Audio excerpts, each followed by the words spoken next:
Hey there, and welcome to another episode of One Email, Two Takes. I'm one of your hosts, Will Allred. I'm running solo this week, as you can probably tell. But if you're not familiar, this is the weekly Sales Hacker Show where me and my colleague, Christina Finseth, take emails that are either sent to us or submitted to us for feedback. Always happy to see your emails. And we provide our two takes, our perspectives on the email. And so this week, I just so happened right before I started to hit record, I got a particularly interesting email that hit my inbox. It's from a payroll company.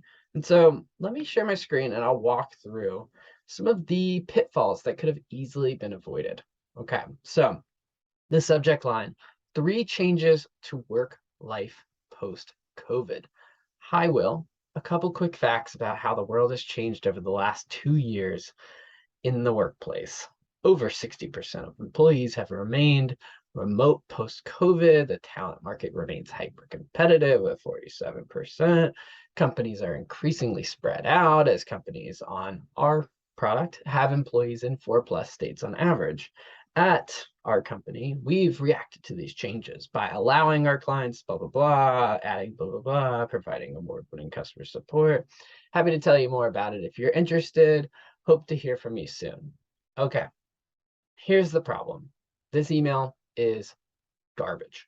It is absolutely a marketing message that is being sent from an individual's email account, and I hate to see it. I hate to see it. So there's one thing in particular that I want to point out. So the tone that this email takes is, I don't think anyone reading this is going to look at this and be like, oh, of course.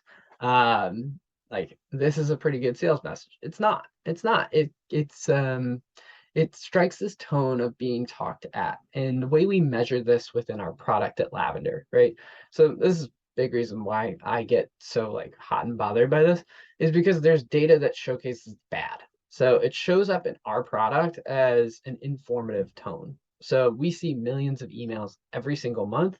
And basically, just the presence of being informative tanks your response rate. By the time you get to 4 informative sentences, which is where this one's at, like you are seeing across, this is about, a sample says about 40 million emails, you're seeing a lot less responses, right?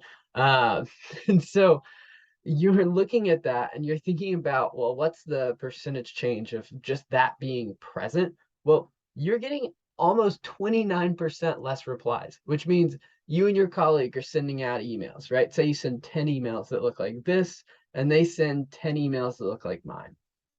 I can pretty much mathematically assure you that they will get 3 more responses than you will. So, like, please stop sending these emails. Please just cut them from your vocabulary because nobody wants to be talked at. Nobody wants this in their inbox. You wouldn't enjoy reading this, so please don't send it. So, how do we approach this differently? How do we think about this differently? Right? So, like, the first thing I want to point at is like the subject line itself, right? It basically sets up like, hey, I'm going to market to you with this like 3 changes for work life post COVID. One, it's too long. Two, we've seen in our data having numbers within your subject line reduces your open rates by about like 80. I want to say it's like 82%. I can't remember the exact number, but like this message is too long. It's man, it just like it got under my skin. And so like I immediately changed course corrected. I don't even have a title for this thing yet.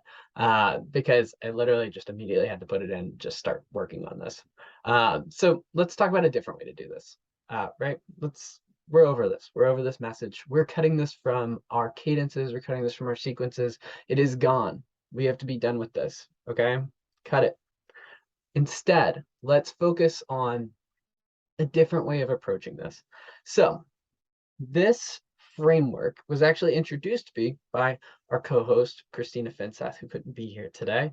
And she refers to it as the neutral insights. So, what it is you're really just giving and not really taking, right? And so the way this email really works is you start by showcasing that you're going to meet them on neutral ground, right? I do that within the subject line here. It's like Fastco article. And then I start with this very conversational approach. I'm not talking at the person on the other end. I'm saying, hey, Will, do you read Fast Company much? right? That much on the end, it creates that very conversational tone, right? Now, once I've established that I'm trying to meet them on a neutral place, unbiased, I then explain why I'm reaching out. So I said, they wrote a killer article about the future of work. Okay. Why should I care? Well, given you're hiring, I thought you'd find some of the recruiting tips interesting. Oh, okay. There's like a reason that I should engage with this further, right? Now, continue to sell it a little bit. Tons of stats on remote work. Now I'm going to start to establish a little credibility about myself, but it checks out. We're seeing most teams on our product have employees across 4+ states. Check it out. No ask, so simple, right? And all that does is it basically says like, hey, here's something that could be helpful for you, right? So that's email one. This is simple, it's short, and it checks out. This works. Now, the next step, right?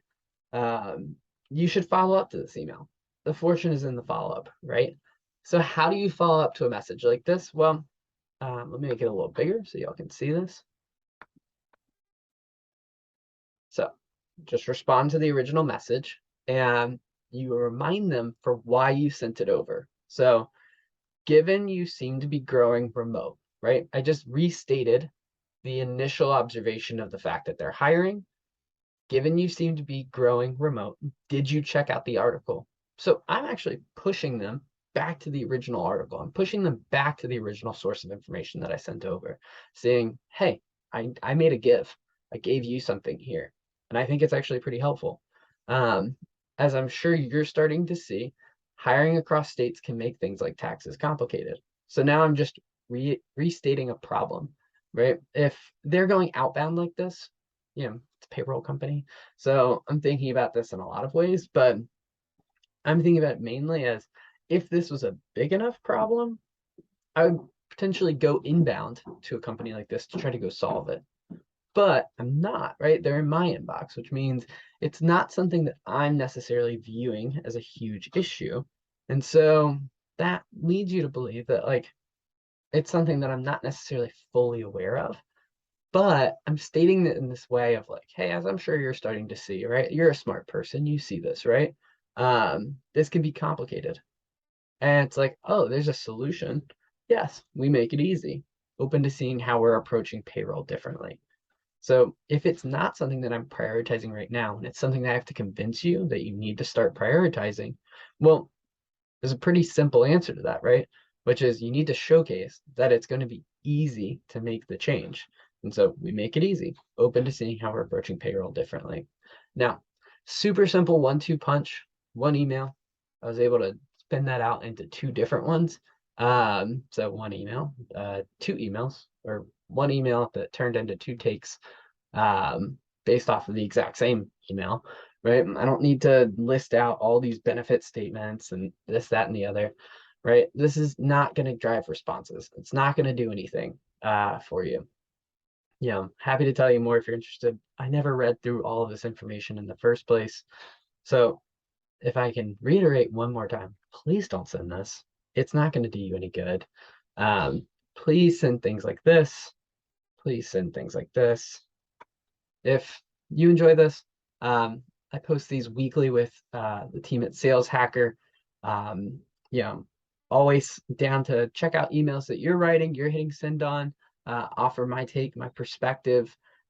Literally my email is will.allred@lavender.ai. Shoot me a note and I'm happy to record an episode on your email.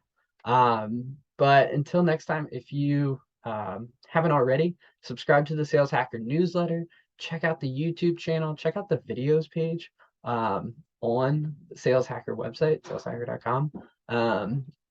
All of the videos, you can find them there, as well as like breakdown on the episode. So until next time, thank you.